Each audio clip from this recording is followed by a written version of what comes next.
గాయత్రి గుప్తా గారు. హాయ్, ఎలా ఉన్నారు? నేను మస్తున్నా, మీరు ఎట్లున్నారు? Obviously super good. సో ఏంటి అంటే హ్యూమన్స్కి డిఫరెంట్గా ఉంటారు అంటే ఆలోచనకు తగ్గట్టుగా ఆర్జీవ్ గారు ఎంతైతే డిఫరెంట్గా ఉంటారో అలా గాయత్రి గారు కూడా చాలా డిఫరెంట్గా ఉంటారు. ఎందుకలా? Why is that? అంటే డిఫరెంట్గా నేను ఫీల్ అవును అందరు అంటుంటారు, బట్ ఎందుకంటారా అని బాగా అబ్జర్వ్ చేస్తే నాకు అర్థమైంది ఏంటంటే, ఇప్పుడు ఆ న్యూరో డైవర్జెన్సీ, న్యూరోటిపికల్ అని 2 రకాల మనుషులు ఉంటారు. న్యూరో డైవర్జెన్స్ ఏంటంటే they root from justice and ఎర్త్కి కనెక్షన్ పెట్టుకున్న జాతి అనమాట. అంటే స్కేల్ ఆఫ్ 1 to 100 ఉంటారు. So high functioning autistic person అనమాట నేను. సో ఇప్పుడు ఒక న్యూరో డైవర్జెంట్ ఏంటంటే వాళ్ళు జస్టిస్కి దాటి they can't live their life. Okay, ఏం చేసినా మొరాలిటీ అనేది ఫస్ట్ బేసిక్గా love and morality are my basic core. సింపుల్గా అపరిచితుల్లో అంతే, ఆయన టైప్ అంతే. మొరాలిటీ, జస్టిస్, ఈ 2 చాలా, లవ్, ఈ చాలా ఇంపార్టెంట్ అనమాట. సో అందరూ ఏంటంటే మొరాలిటీ, జస్టిస్ అనుకుంటూ కూర్చుంటే మా కడుపు నిండుతుందా, మా రోజులు గడుస్తాయా, మేము ఇల్లు కొనుక్కోగలుగుతామా, మా కుటుంబాన్ని సరిగ్గా చూసుకోగలుగుతామా అనే క్వశ్చన్లో నార్మల్ పీపుల్ స్లేవరీ సిస్టమ్, అంటే మన క్యాపిటలిజం అనేది ఒక స్లేవరీ సిస్టమ్, దానికి సరెండర్ అయిపోయి జీవిస్తుంటారు. అంటే దేనికైనా we have a price to pay in life. Either you sacrifice your soul. ఇప్పుడు మీరు ఇల్యూమినాటి అవి చూసుంటారు కదా, సెల్ యువర్ సోల్ అనే కాన్సెప్ట్ మాట్లాడతారు. సో మనము ప్రాపర్లీ నా సోల్ నేను అమ్మేస్తున్నాను కాంట్రాక్ట్ చెయ్యం, కానీ every person who surrenders to the capitalistic system in a way they have sold their soul. So ఇంత I can't do that. Abundance of knowledge ఎక్కడి నుంచి వచ్చింది? Through your situations and experiences ఏనా? Through empathy and authenticity. Sharp అవ్వాలి, మన instincts sharp అవ్వాలి, మన intuition sharp అవ్వాలి అంటే ట్రూత్లో బతకాలి. ఎంత కష్టమైనా సరే నిజంలో బ్రతికితే యూఆర్ అన్బీటబుల్. జస్టిస్సే ఉండాలి, న్యాయంగానే బతకాలి అంటే ఇప్పుడు ఫర్ ఎగ్జాంపుల్ ఒక కార్ లైసెన్స్ కావాలన్నా, ఒక రిజిస్ట్రేషన్ వెళ్ళి రిజిస్టర్ చేయించుకోవాలన్నా ఎవరో ఒకరికి మనీ ఇచ్చేస్తూ ఉంటారు, లైక్ ఏజెంట్స్కి, వాళ్ళకి, బికాస్ తొందరగా పని అయిపోతుంది, పాస్పోర్ట్స్ కానీ అవి కానీ ఇవి కానీ. సో అలాంటివి ఏమి చేయరా మీరు? You go with the direct. ఏ ఉన్నా, డ్రైవింగ్ లైసెన్స్ అయినా, పాస్పోర్ట్ అయినా, రిజిస్ట్రేషన్ ఆఫీస్లో వర్క్ ఉన్నా, ఎవ్రీథింగ్ యూ గోస్ డైరెక్ట్లీ. అంతే. దానివల్ల టైం బాగా కిల్ అయిపోతుంది కదా. టైం అనేది ఇట్స్ ఎ సోషల్ కాన్స్ట్రక్ట్ అండి. టైం ఈజ్ ఇల్యూజన్ బేసిక్గా. ఇప్పుడు 9 నెలలు మోస్తేనే మీరు పిల్లల్ని కంటారు. 9 నెలలు నాకు టైం లేదంటే ఇట్ వోంట్, ఉండదు.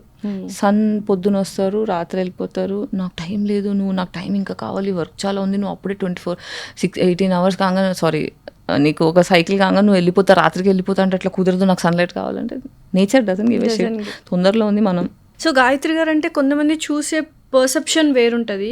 ఆఫ్టర్ నేను మీతో మాట్లాడిన తర్వాత వి షేర్డ్ సో మెనీ థింగ్స్, తర్వాత మీరు ఇంత అంటే ఇంటెలెక్చువలా, ఇంత నాలెడ్జ్ ఉందా అంటే నాకు తెలియని కొన్ని టర్మినాలజీస్ కూడా యూజ్ చేస్తూ దానికి ఎక్స్ప్లెయిన్ చేస్తుంటే ఐ వాజ్ అస్టానిష్డ్ అనమాట. ఇదెందుకు, ఈ కాంట్రవర్సీ పార్ట్ ఎందుకు you are expressing to people? Why not that thing? So ఇప్పుడు నా పాడ్కాస్ట్లో అనుకోండి, ఐ కెన్ కంట్రోల్ నా ఇమేజ్, నేను కంట్రోల్ చేసుకోగలుగుతా. ఇంటర్వ్యూస్లో ఏమవుతుంది, it's not my projection. Interview ఆ కంపెనీ, ఆ స్టూడియో, ఆ మీడియా హౌస్ వాళ్ళ ప్రొజెక్షన్. సో ఇప్పుడు నేను కాంట్రవర్సీలా ఎందుకు కనిపిస్తున్నాను అంటే వాళ్ళు నన్ను అంతకన్నా ఎక్కువగా చూడలేకపోతున్నారు. టైటిల్స్ అంతకన్నా ఏమంటారు, రెస్పెక్ట్ ఇవ్వట్లేదు. ఒక ఆడదాన్ని ఆన్లైన్లో, అంటే ఇప్పుడు సోషల్లీ ఒక ఉమెన్ని how sexy she looks, how beautiful she looks అనే చూస్తాం, కానీ ఆమె ఇంటెలెక్చువాలిటీని రెస్పెక్ట్ చేసేంత ఎవల్యూషన్ మన మీడియా హౌసెస్కి లేదన్న నా ఫీల్. 7 వసంతాలు మూవీ చూసారా? 7 వసంతాలు లేదు. అందులో లైక్ ఒక డైలాగ్, ఫేమస్ డైలాగ్ ఉంటుంది, నా తెలివిని అందంతో పోల్చకు, అందం వల్ల ఇది వచ్చింది అనుకో, నా టాలెంట్ని గుర్తించు, నా స్కిల్ని గుర్తించు, దానివల్ల నన్ను పొగిడితే నేను చాలా హ్యాపీగా ఫీల్ అవుతుంది ఒక అమ్మాయి అన్నట్టుగా. It was a wonderful movie అనమాట. సో ఆ కైండ్ ఆఫ్ థాట్స్ ఎక్కువగా కనిపిస్తున్నాయి.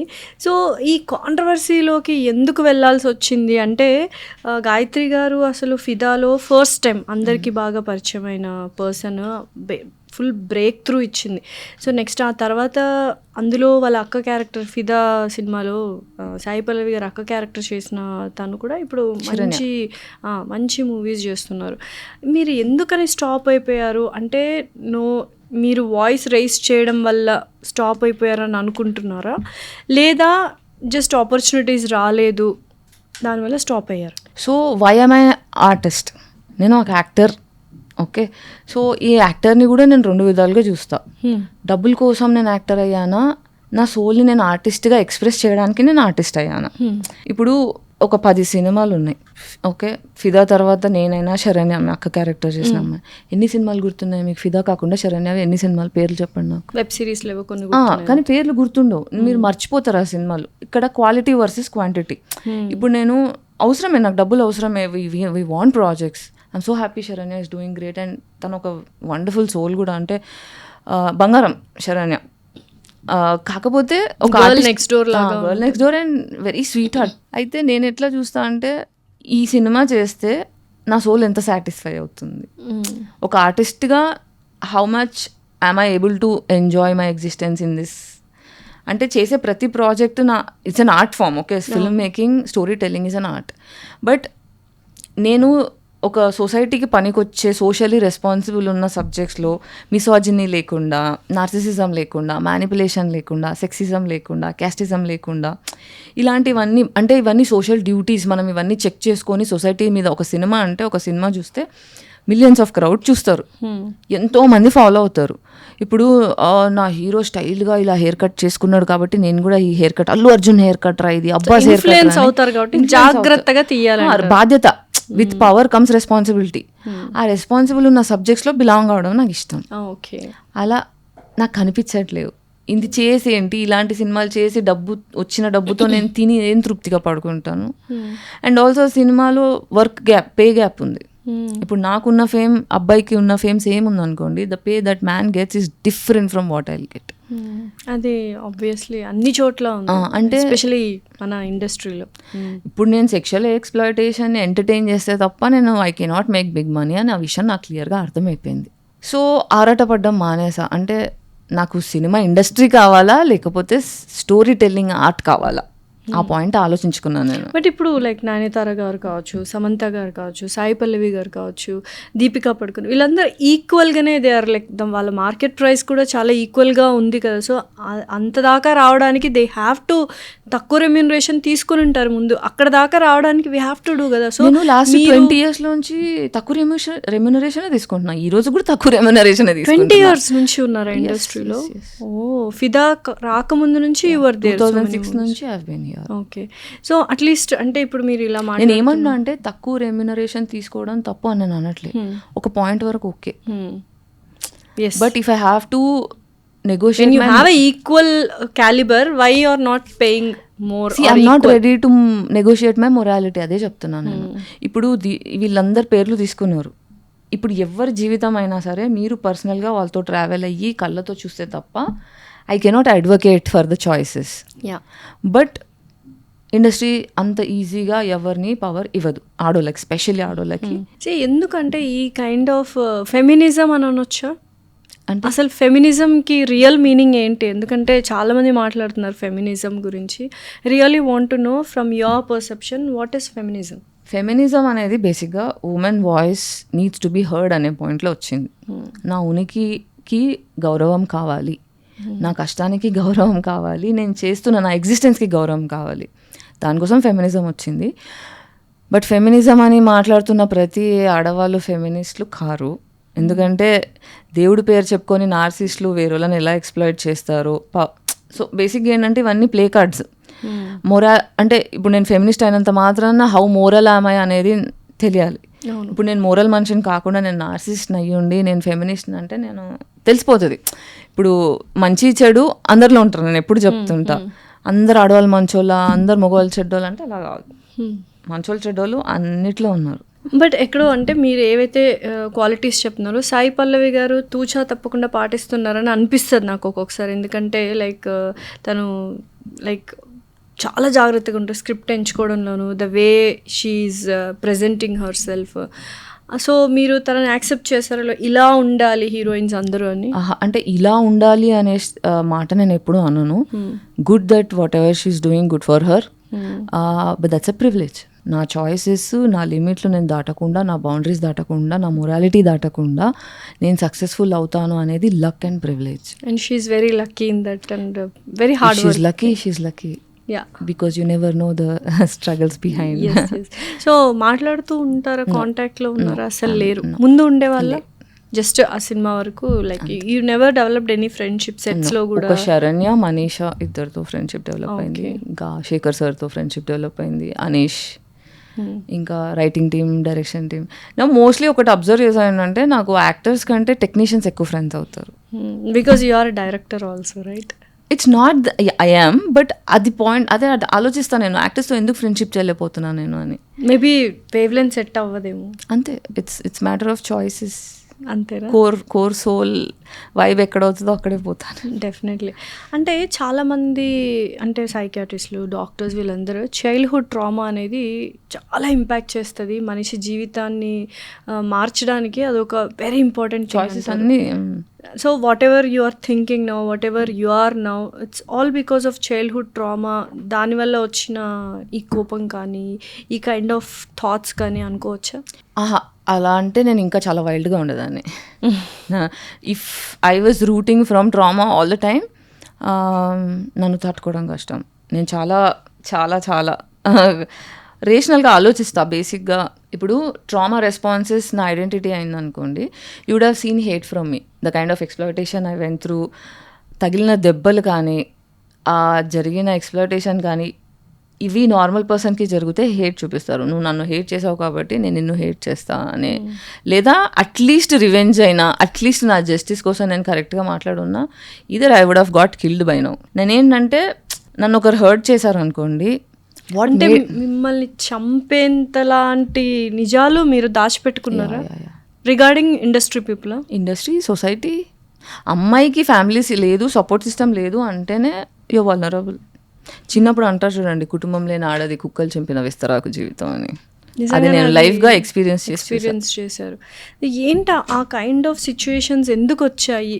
అంటే కైండ్ ఆఫ్ అంటే ఇప్పుడు ఇన్సల్ట్స్ అని ఇవన్నీ you face so many things కదా, ఆ సిచ్యువేషన్స్ ఎందుకు వచ్చాయి? Because you don't have any family అన్నా, లేకపోతే ఒంటరిగా ఉన్నానే ఈ సిచ్యువేషన్స్ వచ్చాయి, లేకపోతే ఆ సిచ్యువేషన్స్లోకి నెట్టబడి ఉందా, ఏంటి అసలు? ఇప్పుడు మనకి షాడో వర్క్ అని ఒకటి ఉంటుంది. అంటే మనము సర్వైవల్ మోడ్లో పెట్టి, అంటే నీకు డబ్బులు సంపాదిస్తేనే నీకు విలువ సమాజంలో, నువ్వు స్కూల్లో ఫస్ట్ వస్తేనే నీకు రెస్పెక్ట్ ఇస్తా, నువ్వు డబ్బులు సంపాదిస్తేనే నీకు రెస్పెక్ట్ ఇస్తా, నా ఎక్స్పెక్టేషన్స్ నువ్వు ఫుల్ఫిల్ చేస్తేనే నేను నీకు రెస్పెక్ట్ ఇస్తా అనే సమాజం ఉంది. అందులో ప్రతిసారి ఓకే అమ్మ నాన్నని ఇంప్రెస్ చేయాలి, స్కూల్లో ఫస్ట్ ర్యాంక్ తెచ్చుకోవాలి, ఇక్కడ నుంచి స్టార్ట్ అవుతుంది. ప్రతిసారి యాజ్ అ సోల్ మనం అందరినీ ఇంప్రెస్ చేస్తూ బ్రతకాలి అనేది చిన్నప్పటి నుంచే స్కూల్ నేర్పించేది. నాకు ఎందుకు ఎడ్యుకేషన్ సిస్టమ్ మీద కోపం అంటే, education system trains you to become a slave. అది మన రూట్. ఓకే, స్కూల్లో మొనోటనస్ డ్రెస్లు అందరూ సేమ్ ఉండాలి. నాకు అప్పుడు అడిగితే ఎందుకు అందరూ యూనిఫామ్ వేసుకోవాలంటే ఈక్వాలిటీ అనేది. ఓ దట్ ఈస్ స్కూల్ అనిపించింది. బట్ పెద్దగైనాక డైవర్సిటీని కిల్ చేస్తున్నారు కదా, ఎక్కడ ఈక్వాలిటీ ఉంది? అది ఈక్వాలిటీ కాదు అది. సో ఫస్ట్ స్కూల్లో మా ప్రిన్సిపల్ ఒకసారి నన్ను కొట్టారు. ఎప్పుడు కొట్టారంటే, మా డాడీ మా మమ్మీకి బొట్టు తీసుకొచ్చారు, స్టోన్ డైమండ్స్ది. అది చాలా బాగుంది, సో నేను స్కూల్కి పెట్టుకెళ్తా కదా, మా ఫ్రెండ్స్ అందరికీ చూపిస్తాను. చిన్నపిల్ల నేను 7th ఉన్న. సరే అని చెప్పి మా మమ్మీ పెడితే అది బొట్టు పెట్టుకొని వెళ్ళా. మొత్తం క్లాస్లో అందరూ భలే ఉంది నీ బొట్టు, భలే ఉంది బొట్టు అని చెప్పి మాట్లాడుకుంటుంటే మా ప్రిన్సిపల్ చూసి చంపగలు కొట్టాడు అది. స్కూల్కి ఇలాంటి బొట్టు పెట్టుకొస్తావా నువ్వు, అది ఇదని చాలా ఇన్సల్ట్ చేశారు. కూర్చొని ఆలోచించా, నేను ఏం తప్పు చేశాను, why couldn't he come with, అంటే పీస్ఫుల్గా ఎందుకు మాట్లాడలేదు? నేను ఒక చైల్డ్ని కదా, దీనికోసం నన్ను కొట్టాల్సిన అవసరం ఏముండే? హోంవర్క్ చేయకపోతే క్లాస్ టీచర్ బయట నిల్చోబెట్టేది, ప్రిన్సిపల్ రౌండ్స్కి వస్తున్నాడు, బయట నిల్చున్న వాళ్ళందరినీ కట్టెబెట్టి కొడితే వాచిపోయేది, వారం రోజులు వాచిపోయేది చెయ్యి. అలా స్కూల్లో కొట్టేవాళ్ళు. మా ప్రిన్సిపల్ వస్తున్నారు అనగానే అందరు ఇట్లా వణుకుతారు. మళ్ళీ ఆయనతో మాట్లాడండి, ఈజ్ ద కూలెస్ట్, భలే మాట్లాడతారు. బట్ పిల్లల్ని ఇలా అబ్యూస్ కదా, ఇదంతా అబ్యూస్ ఆబ్వియస్లీ. సో ఎడ్యుకేషన్ సిస్టమే మనని తొక్కేస్తుంది. సో నేనేంటంటే ప్రతిదీ క్వశ్చన్ చేస్తాను. నేను చిన్నప్పటి నుంచే క్వశ్చన్ చేస్తున్నా.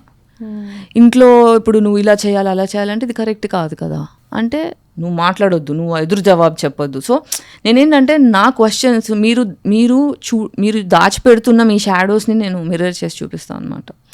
సో అది నేను కావాలని చేయను, దట్ ఈస్ మై పర్సనాలిటీ. నాకు నిజాలు మాట్లాడడం అలవాటు అయిపోయింది, నిజాల్లో బ్రతకడం అలవాటు అయిపోయింది. నాకు అదే ప్రశాంతత. అంటే when I sleep I sleep with peace that I have not cheated anybody, manipulated anybody, and I have living my true authenticity. ఇండస్ట్రీలో చాలా స్ట్రగుల్స్ ఫేస్ చేశారు అని విన్నాను. అండ్ చాలాసార్లు మీరు ఓపెన్ అప్ అయి మాట్లాడారు.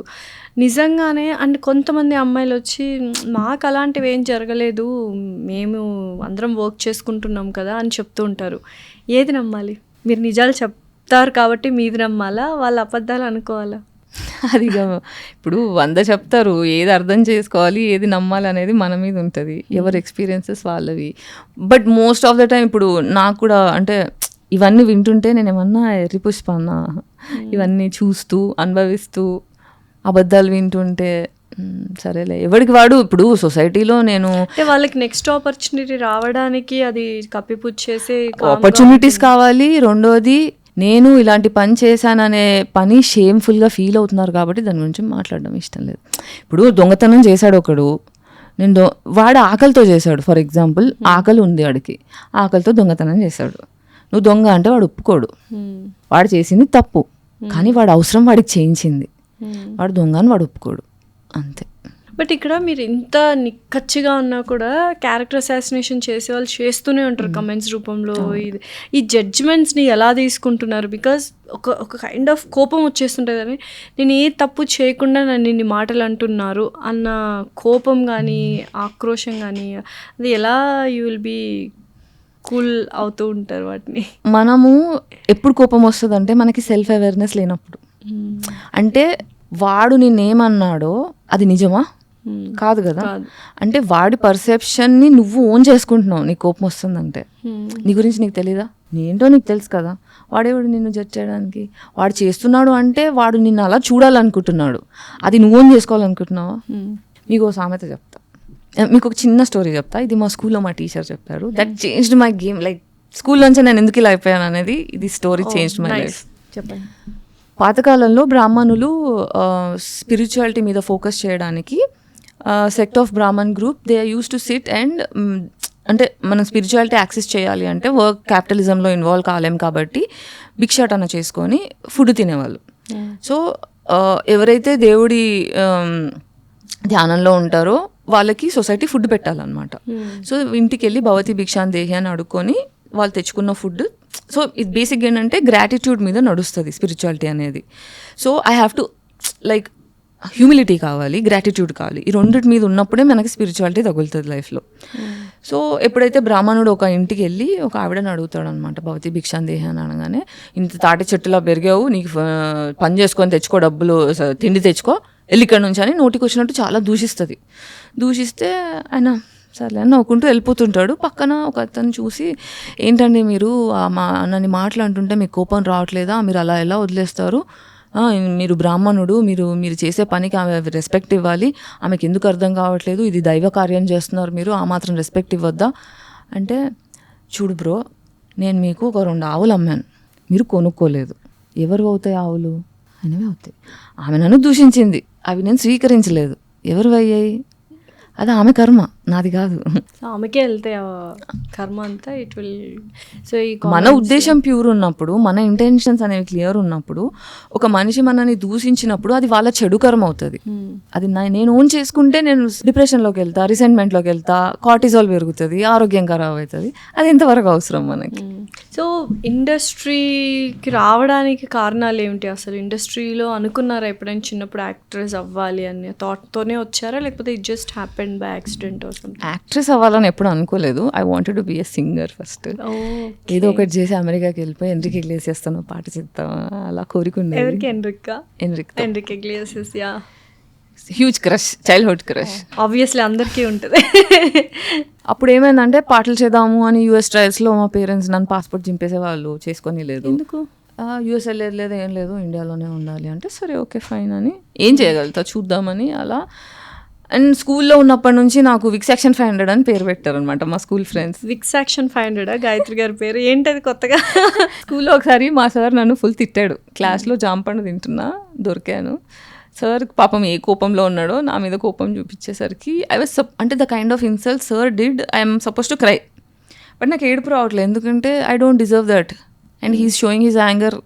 ఎవరి మీదో కోపం నా మీద చూస్తున్న విషయం నాకు అర్థమైంది, నా కోపం రావట్లేదు, కానీ నా క్లాస్లో నా పరు అని చెప్పి ఇంకా ఇట్లా ఫేస్ ఇలా పెట్టుకొని వచ్చి నా సీట్లో కూర్చున్నా. ఇప్పుడు నేను ఏడవకపోతే నా పరువు పోతుంది అని చెప్పి అలా గ్రౌండ్కి స్టేర్ చేస్తూ కళ్ళు ఇలా కన్నుకొట్టకుండా అలా కూర్చుంటే కళ్ళ నుంచి నీళ్ళు వచ్చాయి.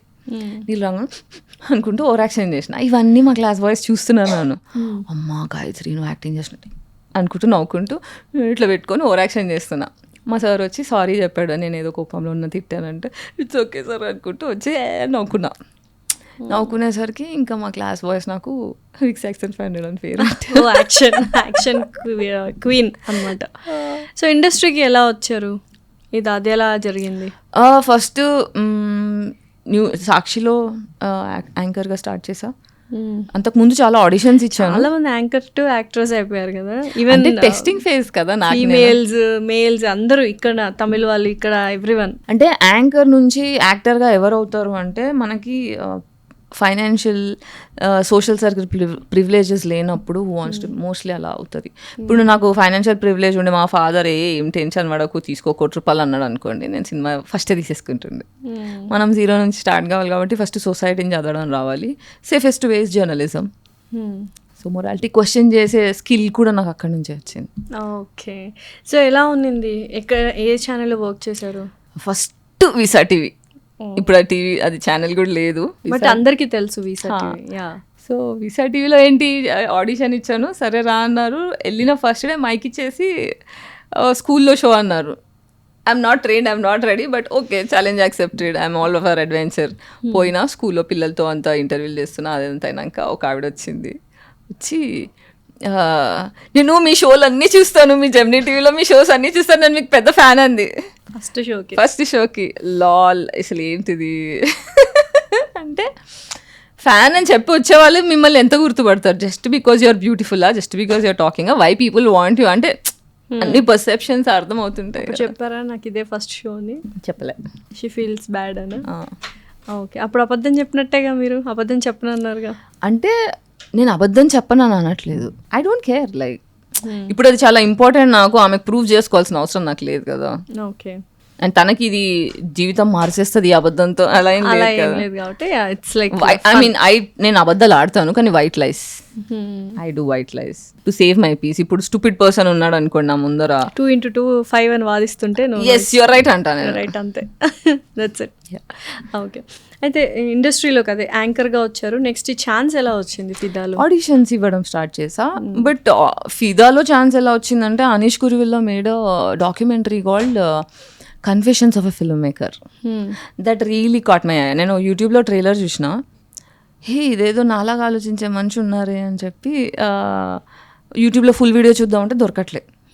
ఓ షెట్ అని చెప్పి యాక్చువల్లీ 2 days వెతికాను, నేను ఎక్కడా దొరకలేదు నాకు అసలు. అబ్బా అనుకొని బాధపడ్డా. బట్ సడన్గా ఫేస్బుక్లో ఇన్వైట్ చూసా, స్క్రీనింగ్ ఆఫ్ ద డాక్యుమెంటరీ అనగానే ఎస్ అని చెప్పి పరిగెత్తుకుంటూ వెళ్ళి చూసా, చాలా నచ్చింది. That is the first time I spoke to Anish Kuruvilla గారు.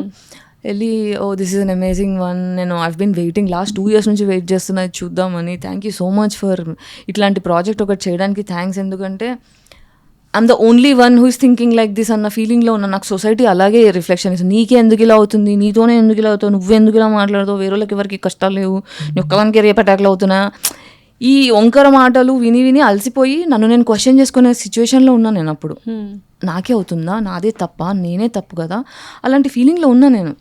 బట్ అది చూసిన తర్వాత I'm not alone. I got validation for my existence. అందరూ అనుకుంటారు ఆర్జీవి గారితో వచ్చింది నాకు వ్యాలిడేషన్, అనీష్ కురువిల్లా గారితో వచ్చింది. సో అట్లా నాకు మలయాళం ఇండస్ట్రీ అంటే అనీష్ కురువిల్లా గారు ఇస్ మలయాళీ. సో అక్కడ నుంచి నాకు మలయాళీ ఇండస్ట్రీ నుంచి అసలు మలయాళీస్ ఏంటి, మన తెలుగు ఏంటి, కేరళ ఏంటి అన్నీ నాకు కొంచెం అంటే క్వశ్చనింగ్ ఎక్కువ కాబట్టి హౌ ఈజ్ ఫిల్మ్ ఇండస్ట్రీ పొలిటికల్గా ఇది ఎంత ఎఫెక్ట్ అవుతుంది, socially how should we're be responsible, what is affecting us, అంటే మన ఎగ్జిస్టెన్స్ ఆఫ్ పర్పస్ ఆఫ్ ఎగ్జిస్టెన్స్కి వాల్యూ ఎంత ఇవ్వాలి, ఎలాంటి వాళ్ళతో చూస్ చేసుకోవాలనేది నాకు అక్కడ హీ ఇన్స్పైర్డ్ అ లాట్ అని. ఎవరికైనా ఒక సినిమాలో కొత్త వాళ్ళు అందరూ ఉన్నప్పుడు ఆ సినిమా చాలా హిట్ అయిపోతే అందరికీ మంచి మంచి ఛాన్సెస్ ఆఫర్స్ వస్తుంటాయి. మీకు ఫిదా తర్వాత అలా వచ్చాయా కంటిన్యూస్గా? చాలా వచ్చాయి. మరి చేశారా? ఇప్పుడు ఫిదా తర్వాత నాకు సినిమా ఛాన్సులు వచ్చాయి. ఒకవేళ నా ఇంటర్వ్యూ వల్ల సినిమా ఛాన్సులు పోయాయి. బేసిక్గా ఏంటి, నా ఇంటర్వ్యూలో అన్నీ వచ్చినాయి, చేతికి వచ్చినట్టు వచ్చి వెళ్ళిపోయాయి. ఈ అమ్మాయి వద్దు, మనకి వద్దు. ఇప్పుడు నా నిజాన్ని నన్నుగా యాక్సెప్ట్ చెయ్యని ఒక ఒక ప్రాజెక్ట్ నన్నుగా యాక్సెప్ట్ చేయలేదు అనుకోండి, I have to be a people pleaser in that project. ఇప్పుడు ఫిదాలో ఏంటి, మొత్తం అందరితో నాకు ఫ్యామిలీలా ఫీల్ అయ్యాను నేను. అనీష్ గారు కానీ, శేఖర్ గారు కానీ, the whole direction team, writing team, they are all sweet hearts. I feel home. నేను ఈ రోజుకి వెళ్ళినా కూడా నాకు చాలా ఇంటికి వెళ్ళినా ఇది నా ఇల్లు అన్న ఫీలింగ్ వస్తుంది. సో ఆ ఫీలింగ్ వస్తుంది. ఇప్పుడు వేరే ప్రాజెక్ట్స్, ఇప్పుడు ఫర్ ఎగ్జాంపుల్ కొబ్బరిమట్ట సినిమా ఉంది. ఆ సినిమా అయిపోయేంత వరకు ఎప్పుడైపోతుంది రా బాబు, ఇది ట్రామా నా వల్ల అవ్వట్లేదు అన్నంత ఎక్స్ట్రాడినరీ ట్రామా ఎక్స్పీరియన్స్ చేశాను నేను. ఓకే, నా రెస్పెక్ట్ ఉండదు, బేసిక్గా ఆడోళ్ళకి రెస్పెక్ట్ లేదు, ఎక్స్ప్లాయిటేషన్, చాలా variety of exploitation, level deep rooted exploitation ఎలా ఉంటుందో టేస్ట్ చేశాను నేను. అంతకుముందు ఉన్న ఎక్స్పీరియన్స్. ఎలాగా డీప్ రూటెడ్ ఎక్స్ప్లాయిటేషన్ అంటే can you give any example? బేసిక్గా ఉమెన్ ఎగ్జిస్టెన్స్ని సెక్షువలైజ్ చేయడం తప్ప రెస్పెక్ట్ ఏం లేదు. మీరు సినిమా చూడండి, మొత్తం బూతులే ఉంటాయి. మరి ఎందుకు చేసావు నువ్వు బూతులు అంటే, నేను క్రింజ్ కామెడీ ఎంజాయ్ చేస్తా, ఒక level of cringe comedy enjoy చేస్తా. హృదయకాలయం చూసి ఫుల్ నవ్వుకున్నా, ఇది కూడా అలాగే ఉంటుంది అనుకున్నా. మాకు సెట్కి వెళ్ళేదాకా డైలాగ్ అంటే బేసిక్ లైన్ చెప్పారు కానీ డైలాగ్ వర్షన్ అవన్నీ సినిమాకి ముందు ఇవ్వలేదు. సెట్లో అప్పటికప్పుడు ఇచ్చారు డైలాగ్స్. కొన్నిసార్లు అయితే ఎందుకు చేస్తున్నాను ఇది అని క్వశ్చన్ చేసుకునే పరిస్థితి. మీరు చూడండి కొబ్బరిమట్ట సినిమాలో. మానేశారు కదా మధ్యలో. నేను మానేలే, నన్ను తీసేశారు. క్యారెక్టర్ అబ్రప్ట్ గా సీరియల్స్ లో లాగా నచ్చకపోతే మొత్తం మార్చేసినట్టే సినిమాలో ఎలా మార్చారో అర్థం కాలేదు నాకు. మళ్ళీ బయట రూమర్స్ అండ్ స్ప్రెడ్ చేశారు ఇండస్ట్రీలో, ఈ అమ్మాయికి సీరియస్నెస్ లేదు, డేట్స్ చెప్పిన టైంకి రావట్లేదు, అమ్మాయి వల్ల ఇట్లా పాడైపోయిందని. మీరు వెళ్ళి లోపల ఎంక్వైరీ చేయండి. నోబడి అంటే వాళ్ళతో వర్క్ చేసిన వాళ్ళు ఎవరు పాజిటివ్ మైండ్ సెట్తో ఎండ్ అవ్వలేదు. ఓకే, బట్ కొబ్బరిమట్ట ఫుల్ ఒక నెక్స్ట్ లెవెల్ అండ్ ఆల్సో అది ఆథెంటిక్ రైటింగ్. గుడ్ పర్సన్ కదా Sampoornesh Babu. Sampu is innocent, he sweet. ఇప్పుడు హీస్ వల్నరబుల్ అక్కడ, more than anything is vulnerable. అంతే, హీ కాంట్ డూ ఇట్, అంటే హెల్ప్లెస్ సిచ్యువేషన్ అనమాట. ఎవరు ఎక్స్ప్లోర్ చేయడానికి చూసారు అంటే డైరెక్షన్ టీమా ఇట్లానా, లైక్ ఎవ్రీ వన్ దేర్? ఇంతకన్నా ప్రస్తుతానికి నేనేం మాట్లాడలేను. When time comes I will talk. So you have things. Yes. Okay, so next Siddhu గురించి మాట్లాడదాం. ఐ నో మీకు కొంచెం ఎమోషనల్గా ఇది అవుతుంది, ఎందుకంటే I want to change the topic. ఏంటి అసలు అంటే చాలామంది ఎవరైనా చనిపోతే ఇంట్లో కాశీలోనే చనిపోవాలో లేకపోతే అస్థికలు కాశీలో కలపాలి అనుకుంటారు. సో మీరు సిద్ధుని అంటే ఒక కుక్కపిల్ల అనొచ్చా, కుక్కపిల్ల అస్థికల్ని తీసుకెళ్ళి కాశీలో కలిపారు. ఎందుకు అంత emotional attachment with your puppy?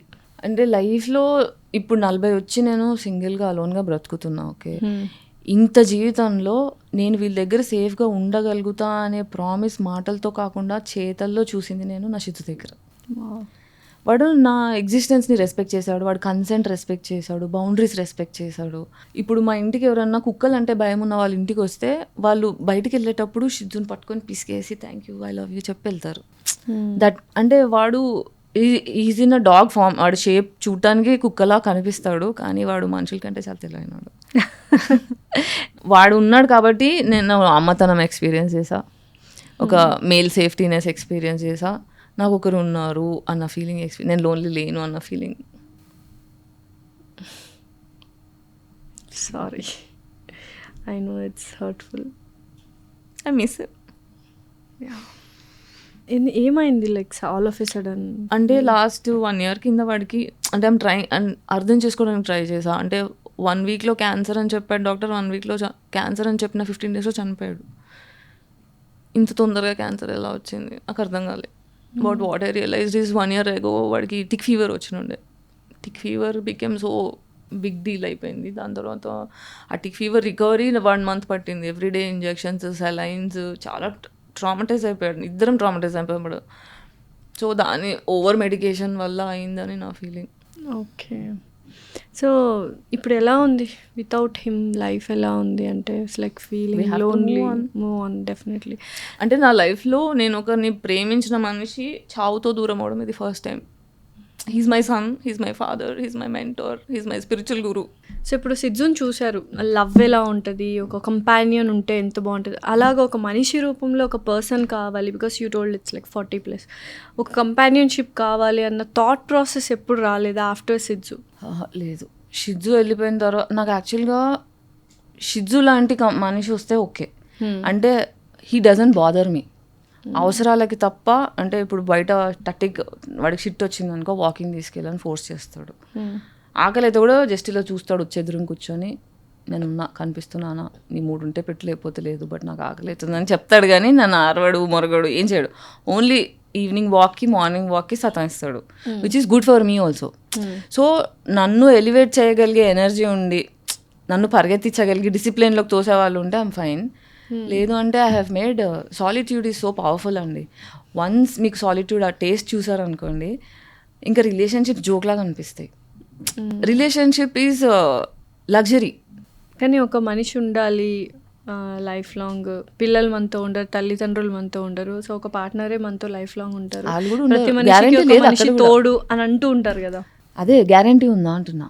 ఇప్పుడు మనము ఎప్పుడైతే మన సమాజము నీకు ఎంత వస్తుంది, నువ్వు ఎంత అందంగా ఉన్నావు, ఈ బేసిస్ మీద అయినప్పుడు మనకి తోడు అవన్నీ మాట్లాడకూడదు. నువ్వు కమర్షియల్ ఎలిమెంట్స్ పెట్టి తోడు గురించి భూతైపోతుంది. సో అయితే మీరు ఎప్పుడు ప్రేమించలేదా ఎవరిని? బికాజ్ ఏజ్, టీనేజ్ కానీ కాలేజ్ టైంలో కానీ breakups. End of the day what kind of love or you having in life? ఒకరు ఇద్దరు రకాలని చెప్పాం మనుషులు, గివర్స్, టేకర్స్. టేకర్స్ ఎప్పుడూ అడుగుతూ ఉంటారు కావాలి, వాళ్ళకి ఎంత ఇచ్చినా సరిపోదు. They still want. వాళ్ళకి గివింగ్ రాదు. గివింగ్ అంటే తెలియదు, ఎందుకంటే వాళ్ళకి ఓన్లీ తీసుకోవడం తెలుసు. సో ఎప్పుడైతే టేకర్స్కి ఏంటంటే నువ్వు ఇవ్వలేదనుకో, they will start hating you. అదే గివర్స్ అనుకోండి, అన్కండిషనల్గా ఇస్తూ ఉంటారు, వాళ్ళకి అడగడం రాదు. బట్ ఏదో ఒక రోజు గ్లాస్ ఆఫ్ వాటర్లో ఎంటీ అయిపోతుంది, అందుకే బ్రేకప్స్ అయిపోతాయి. సో గివర్స్ ఎప్పుడు గివర్స్ని డేట్ చేయాలంట నేను. అండ్ గివర్స్కి ఇంకో గివర్ని గుర్తుపట్టేంత షార్ప్నెస్ పెంచుకోవాలి. ఎప్పుడు ఒక right person wrong person choose చేసుకుంటారు, అది నిజమేనా? రైట్ పర్సన్ ని చూస్ చేసుకుంటారు. రైట్ పర్సన్ రాంగ్ పర్సన్ ని చూస్ చేసుకోరు, రాంగ్ పర్సన్ రైట్ పర్సన్ ని చూస్ చేసుకుంటాడు. రైట్ పర్సన్కి ఎంపతి ఉంటుంది. ఇప్పుడు మిర్రర్ న్యూరాన్స్ గురించి తెలుసా మీకు? మనం ఒక సొసైటీలో బిలాంగ్ కావాలి అంటే మనందరికి ఒక కామన్ ట్రేట్స్ ఉండాలి. అందరం బట్టలు వేసుకుంటున్నాం, అందరం తెలుగు మాట్లాడుతున్నాం, అందరం తెలంగాణ ఫుడ్ తింటున్నాం, ఇలా ఒక కామన్ ట్రేట్స్ ఉండాలి. If I want be friends with you, hey you think like me, hey నువ్వు నేను ఆలోచించేది ఒకటే సిమిలర్ కదా అనే ఒక వైబ్ కావాలి. సో ఈ చెడ్డోళ్ళు ఏం చేస్తారంటే, మంచోళ్ళు వాళ్ళకి మెంటలీ ఫుడ్, అంటే నా ఈగో, నా ఇన్సెక్యూరిటీని సాటిస్ఫై చేయాలంటే నా పక్కన మంచోడు ఉండాలి. ఆ మంచోడితో నేను రిలేషన్షిప్లో ఉన్నాను అనుకోండి, నేను మంచిదాన్ని. ఓకే, సో అట్లా చెడ్డోళ్ళు మంచోళ్ళని పట్టుకుంటారు. అండ్ చెడ్డోళ్ళు ఏం ఇప్పుడు పచ్చకామర్లు ఉన్నోడికి లోకమంతా పచ్చగా అంటాము, మిర్రర్ న్యూరాన్స్. ఈ కాన్సెప్ట్ రెండు మీరు చేస్తే, మంచోడు ఎప్పుడు నేను మంచోడిని కాబట్టి ప్రపంచం అంతా మంచిది అనుకుంటాడు. చెడ్డోడు ఎప్పుడు ఏం ఆలోచిస్తాడు, నేను చెడ్డోని కాబట్టి ప్రపంచం అంతా చెడ్డదే, అందరూ మ్యానిపులేట్ చేస్తూ బ్రతుకుతారు, we have to be nice to each other కాబట్టి ఎవ్రీబడి ఈజ్ యాక్టింగ్ అనుకుంటారు. సో అట్లేంటి, చెడ్డోడు మంచోడులా యాక్టింగ్ చేస్తాడు. మంచోడు కాబట్టి వీడు మంచోడు యాక్టింగ్ పట్టించుకోడు, చెడ్డోడు యాక్టింగ్ పట్టించుకోడు, వీడు అలాగే మంచోడు అని ఎరిపు అవుతూ ఉంటాడు. బట్ బ్రేకింగ్ పాయింట్ వస్తుంది. అంటే ఒకసారి, 2 సార్లు, 3 సార్లు, ఒక పాయింట్ తర్వాత బ్రేకింగ్ అయిన తర్వాత ఎంపత్ విల్ బికమ్ డార్క్ ఎంపత్. అప్పుడు చెడ్డోడు కూడా తట్టుకోలేడు వాడిని. ఒక్కసారి ఎప్పుడైతే మంచోడు ఎంపవర్ అవుతాడు కదా, అప్పుడు గేమ్ మారుతుంది. సో బ్రేకప్స్ రీజన్స్ సేమ్ ఉంటాయి. ఇప్పుడు ఎన్నో బ్రేకప్స్ చూస్తున్నాము, మీకు కూడా చాలా బ్రేకప్స్ అయ్యి అంటున్నారు. రీజన్స్ ఏముండొచ్చు? ఇట్స్ ఈగో క్లాషెస్, లేకపోతే ఎక్స్పెక్టేషన్స్. ఇప్పుడు ప్రేమ అనేది సింపుల్ లా మీద నడుస్తుంది, అన్కండిషనల్. నేను మిమ్మల్ని దగ్గర నుంచి ఏం ఎక్స్పెక్ట్ చేయకుండా ఎప్పుడైతే మీకు అన్కండిషనల్గా ప్రేమ ఇచ్చానో, ఈరోజు కాకపోతే రేపు నాకు అన్కండిషనల్ లవ్ వస్తుంది. నీ ఎక్స్పెక్టేషన్స్ ప్రకారం నేను బ్రతకాలి, నా ఎక్స్పెక్టేషన్స్ ప్రకారం నువ్వు ఫుల్ఫిల్ చేయాలని నేను మొండి కూర్చున్నాను అనుకోండి, బ్రేకప్ అవుతుంది. It will lead to breakup definitely. So only givers will find true love. So ఇప్పుడు ఎవరు వద్దా లైఫ్లో ఒక మంచోడు మీ లైఫ్లోకి వచ్చి? వద్దని నేను అనట్లేదు. ఐఎమ్ నాట్ లేకున్నా బ్రతకగలుగుతా. I'm happy either way. Okay. If I'm having, I'm happy. If I don't have, I'm still happy. So current projects ఏం చేస్తున్నారు మీరు? నా స్టోరీ ఎగ్జిక్యూట్ చేసే పనిలో ఉన్నా. It's all mess. అంటే షిజు చనిపోయిండు, ఆ 1 month అలా అయిపోయింది. హాస్పిటల్స్ తిరిగి దాని తర్వాత కాశీ వెళ్ళొచ్చా. I wanted to do my ritual with him. తర్వాత అది మాట్లాడి మనం ఎటో వెళ్ళాం. అసలు కాశీలోనే ఎందుకు సిద్ధు అస్థికలు కలపాలనిపించింది? అంటే కాశీలో మోక్షం వస్తుంది అంటారు కదా, ఈ ఎర్త్ నుంచి ఇది లాస్ట్ జన్మ నాకు వాడికి, ఇంకొద్దు ఈ మనుషులు వద్దు, ఈ క్యాపిటలిజం వద్దు, ఈ చెత్త మనుషుల మధ్యలో బ్రతకాలని లేదు. అంటే స్పిరిచువాలిటీ అర్థమైన తర్వాత ఈ భూమి నుంచి అంటే మోక్షం కావాలంటే డిటాచ్మెంట్ కావాలి, ఈ ఎర్త్ నుంచి డిటాచ్మెంట్ కావాలి. So I gave up on, అంటే వాడికి కూడా డిటాచ్మెంట్ మీద పూజలు చేసుకున్నా. అక్కడ గంగలో కలిపేసి ఐ టోల్డ్ శివ, గంగా వాడి కేర్ తీసుకోండి, I'm not there with him అని ఇంకొచ్చేసిన. మళ్ళీ మా యూఎస్ నుంచి చెల్లి వచ్చింది, ఇప్పుడు 1 month అని ఉంది. సో తనతో స్పెండ్ చేసా, ఇప్పుడు మళ్ళీ I have to resume. So family affections ఎలా ఉన్నాయి ఏంటి? All okay so far? చిన్న చెల్లి అంతే. ఎందుకు అందరితో డిటాచ్ అయిపోయారు ఫ్యామిలీ మెంబర్స్ బ్లడ్ రిలేషన్తో? ఎందుకంటే ఎంత గొడవ పడినా మళ్ళీ మన బ్లడ్ రిలేషన్ మళ్ళీ కలిసిపోతాము అన్న థాట్ ప్రాసెస్ చాలా ఇంకా చచ్చిపోలేదు కదా, చచ్చిపోయే ముందు అవుతుందేమో తెలియదు నాకు. ప్రస్తుతానికి చిన్న చెల్లి చాలా అనిపిస్తుంది. బట్ చిన్న చెల్లి అందరితో కలిసి ఉంటుంది, తను అందరూ కావాలి అని ఆరాటపడుతుంది. నాకు ఏమో నేను డిటాచ్మెంట్లోకి వచ్చేసా కదా, నాకు ఫరక్ పడదు ఇంకేమి. నువ్వు నాతో మంచి, ఇప్పుడు మా చిన్న చెల్లి అయినా సరే నన్ను ఒక మనిషిగా రెస్పెక్ట్ ఇస్తే నేను నీకు రెస్పెక్ట్ ఇస్తా అనే పద్ధతిలోనే ఉన్నా. కానీ షీ స్వీట్ కాబట్టి I'm sweet to her. I don't have expectations. నేను అన్కండిషనల్ లవ్ ఎప్పుడు ఇవ్వగలుగుతా అంటే డిటాచ్మెంట్లోనే ఇవ్వగలుగుతా. ఓకే, అటాచ్మెంట్ పెట్టుకుంటే కండిషన్స్ వచ్చేస్తాయి. మీరు ఎప్పుడైనా అన్నీ వదిలేసి వెళ్ళిపోవాలి హిమాలయాస్కి అంటే అన్నీ వదిలేయాలంటే హిమాలయాస్లోకి వెళ్ళిపోవాలా? హిమాలయస్ అని కదా, అదొక వే అని చెప్తారు కదా. సో ఈ ఏమంటారు వర్క్ ఇదంతా వదిలేసి I want to be spiritual, I want to go any ఆశ్రమం అలా అనిపించిందా? స్పిరిచువల్ అంటే అన్నీ వదిలేయడం ఒకటే కాదు, వార్ కూడా స్పిరిచువలే, ధర్మయుద్ధం కూడా స్పిరిచువలే. I want to participate in the war. మీతో పాటు ధర్మయుద్ధంలో ఎంతమంది వస్తున్నారు? ఇప్పటికి ఎంతమంది చేయూతనిచ్చారు? గత 10 సంవత్సరాలుగా నేను చేస్తుంది ధర్మయుద్ధమే. ఎంతమంది హెల్పింగ్ హ్యాండ్స్ ఉన్నాయి మీకు? నేను ఉన్నాను అని అబ్బాయి అయినా అమ్మాయి అయినా? మాకు ఎవరు లేరు, ఒక్కరే. అది ఇట్ ఇస్ ఇంపాసిబుల్ కదా, ఈ సిస్టమ్ని మార్చాలంటే ఒక్కరితో అవ్వదు కదా. ఇప్పుడు డామినో ఎఫెక్ట్ తెలుసా మీకు? ఒక్కటి మూవ్ చేస్తే అన్నీ మూవ్ అవుతాయి. 10 years నుంచి నేను మాట్లాడుతున్న దానికి ఎఫెక్ట్ ఏం లేదనుకుంటున్నారా మీరు? మీరు మాట్లాడినందుకే ఇన్ని చేంజెస్ వచ్చాయి. నేను మాట్లాడడం వల్లే ఇన్ని చేంజెస్ రాకపోవచ్చు, కానీ నేను మాట్లాడిన దాని వల్ల చాలా చేంజెస్ వచ్చాయి. వచ్చుండొచ్చు.